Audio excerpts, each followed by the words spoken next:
Hello chers élèves, voyons dans cette vidéo un rappel sur la manière de calculer l'image ou l'antécédent d'un nombre par une fonction linéaire.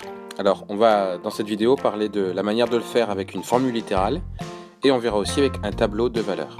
Alors on commence par la formule littérale. Donc vous avez une fonction linéaire de coefficient 5. Alors qu'est-ce que ça veut dire qu'elle est de coefficient 5 ? Alors elle s'appelle g, ça veut dire que g de x c'est égal à 5x. C'est ça que ça signifie qu'elle est de coefficient 5. Alors maintenant on vous demande de calculer l'image de moins 7 par la fonction g. Alors, pour calculer l'image de moins 7, on calcule g de moins 7. Donc on remplace en fait x par moins 7 et on voit combien ça fait. Donc g de moins 7 c'est égal à 5 fois moins 7. Et 5 fois moins 7 ça fait moins 35. Donc l'image de moins 7 par g, c'est moins 35. Maintenant, autre question qui est posée, calculer l'antécédent de 9 par g. Alors l'antécédent de 9 par g, ça signifie qu'on veut trouver le x tel que g de x doit être égal à 9. Alors on a dit juste avant que g de x, comme la fonction c'est une fonction linéaire de coefficient 5, eh bien g de x ça fait 5x. Donc en fait, on veut résoudre l'équation 5x égale 9.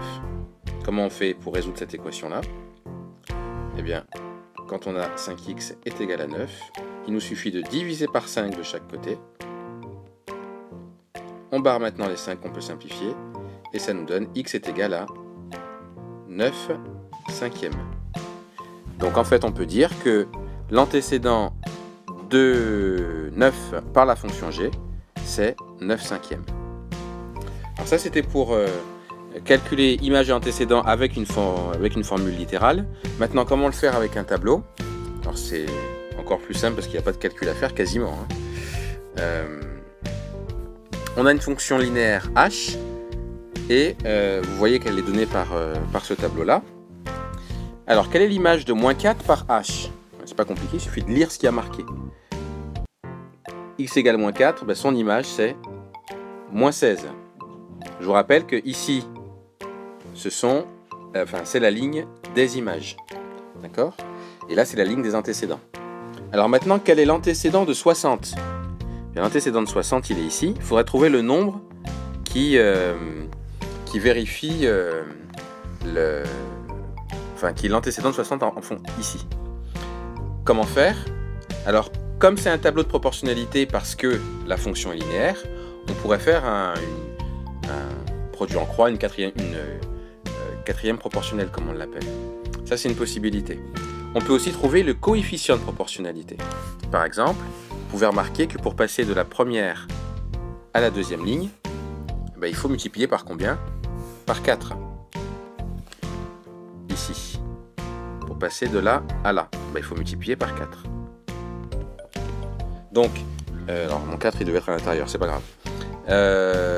Donc pour passer du coup de la deuxième ligne à la première, il faut diviser par 4. Et en fait, 60 divisé par 4, ça fait 15.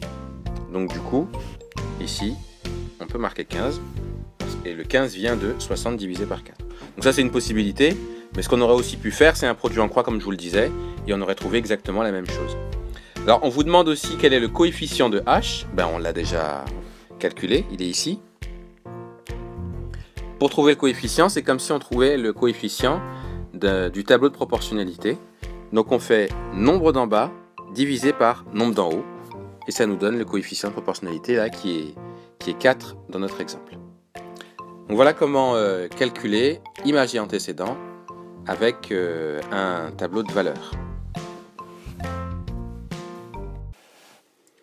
Alors maintenant, c'est à vous de recopier la partie du cours concernée, donc celle-ci et celle-ci.